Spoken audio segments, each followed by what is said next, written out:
ನಮಸ್ಕಾರ ಎಲ್ರಿಗೂ, welcome back to my channel. ಇವತ್ತು ಒಂದು ನ್ಯಾಚುರಲ್ ಆಗಿರುವಂಥ ಸಿಂಪಲ್ ಆಗಿರುವಂಥ ಒಂದು ಹೇರ್ ಪ್ಯಾಕ್ನ ಶೇರ್ ಮಾಡತ್ತೀನಿ.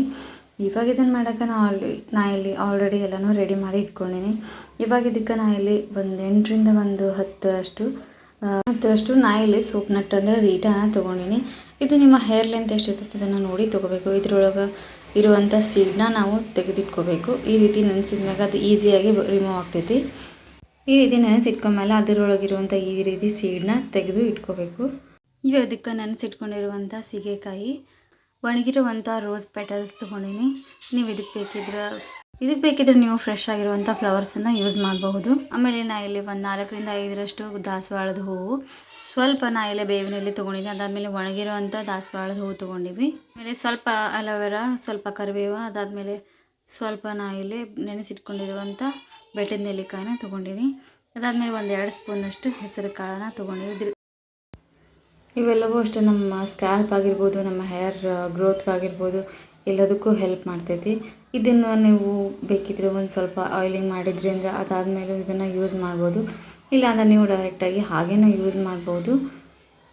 ಆದರೆ ಅತಿಯಾಗಿ ನಾವು ಏನಾದರೂ ಹೆವಿ ಹೇರ್ ಆಯಿಲಿಂಗ್ ಮಾಡಿದ್ವಿ ಅಂದರೆ ಇದರಿಂದ ಅದು ರಿಮೂವ್ ಆಗೋದಿಲ್ಲ.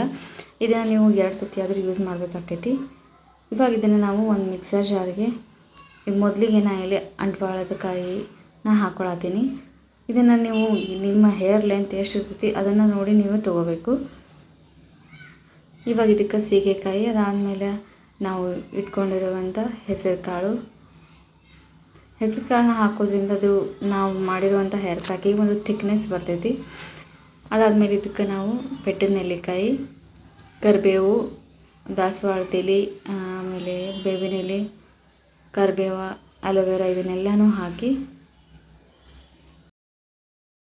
ಪೆಟಲ್ಸನ್ನು ಹಾಕ್ಕೊಂಡು ಇದಕ್ಕೆ ನಾವು ಎಕ್ಸ್ಟ್ರಾ ನೀರೇನು ಆ್ಯಡ್ ಮಾಡೋ ಅವಶ್ಯಕತೆ ಇರೋದಿಲ್ಲ. ನಾವು ಇಲ್ಲಿ ಆಲ್ರೆಡಿ ನೆನೆಸಿಟ್ಕೊಂಡಿರುವಂಥ ನೀರು ಇರ್ತೈತಿ, ಅದು ಇದಕ್ಕೆ ಸಾಕಾಗ್ತೈತಿ.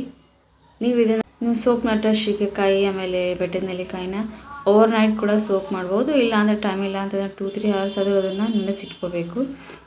ಈ ರೀತಿ ಎಲ್ಲನೂ ಹಾಕಿ ಇವಾಗ ಇದನ್ನು ನಾವು ಸ್ಮೂತಾಗಿ, ಆದಷ್ಟು ನಮಗೆ ಎಷ್ಟು ಸ್ಮೂತ್ ಆಗ್ತೈತಿ ಅಷ್ಟು ಸ್ಮೂತಾಗಿ ಇದನ್ನು ನಾವು ರುಬ್ಕೋಬೇಕು. ನೀವು ನೋಡ್ಬೋದು ಈ ರೀತಿ ಇದನ್ನು ನಾವು ಇಷ್ಟು ಸಣ್ಣದಾಗಿ ರುಬ್ಕೋಬೇಕು. ಇದನ್ನು ಹೀಗೆ ಆದರೂ ನಾವು ಹೇರ್ ಪ್ಯಾಕ್ ಯೂಸ್ ಮಾಡಬಹುದು. ಈ ರೀತಿ ನಾವು ಸ್ಟ್ರೈನ್ ಮಾಡಿಕೊಂಡು ಇದನ್ನು ಯೂಸ್ ಮಾಡೋದ್ರಿಂದ ನಾವು ಇದನ್ನು ವಾಶ್ ಮಾಡುವಾಗ ಯಾವುದೇ ರೀತಿ ಪ್ರಾಬ್ಲಮ್ ಆಗೋದಿಲ್ಲ. ಇಲ್ಲ ಅಂದರೆ ಇದನ್ನು ನಾವು ಒಂದು ಬಟ್ಟೆ ಒಳಗೆ ಇದನ್ನು ಚೆಂದಾಗಿ ನಾವು ಸ್ಟ್ರೈನ್ ಮಾಡಿಕೊಂಡು ಆಮೇಲೆ ಅದನ್ನು ಯೂಸ್ ಮಾಡ್ಬೋದು. ಇದನ್ನು ಯೂಸ್ ಮಾಡೋದ್ರಿಂದ ನಮಗೇನಾದರೂ ಹೇರ್ ರೇಯಿಂಗ್ ಆಗಿರ್ಬೋದು, ಅಥವಾ ಸ್ಕ್ಯಾಲ್ಪ್ ಇಚಿನೆಸ್ ಆಗಿರ್ಬೋದು, ಅಥವಾ ಡ್ಯಾಂಡ್ರಫ್ ಅತಿಯಾಗಿದ್ರೆ ಇದೆಲ್ಲವೂ ಕಡಿಮೆ ಆಗ್ತೈತಿ. ಇದನ್ನು ನಾವು ಅಟ್ಲೀಸ್ಟ್ ವೀಕ್ಲಿ ಒನ್ಸ್ ಆದರೂ ಇದನ್ನು ಯೂಸ್ ಮಾಡೋದಕ್ಕೆ ಟ್ರೈ ಮಾಡಬೇಕು.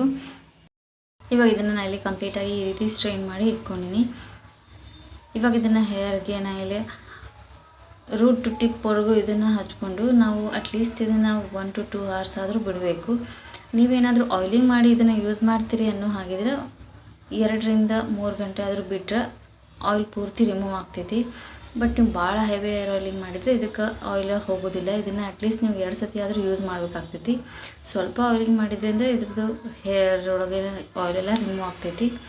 ಈ ರೀತಿ ನೀವು ಒಂದ್ಸತಿ ಈ ಹೇರ್ ಪ್ಯಾಕ್ನ ಒಂದ್ಸತಿ ಟ್ರೈ ಮಾಡಿ ನೋಡಿರಿ. ಇದಾಗಿತ್ತು ಇವತ್ತಿನ ವಿಡಿಯೋ. ಈ ವಿಡಿಯೋ ನಮ್ಗೆ ಸ್ವಲ್ಪ ಏನಾದರೂ ಇಷ್ಟ ಆಗಿತ್ತು ಅಂದರೆ ಒಂದು ಲೈಕ್ ಮಾಡಿರಿ. Thanks for watching.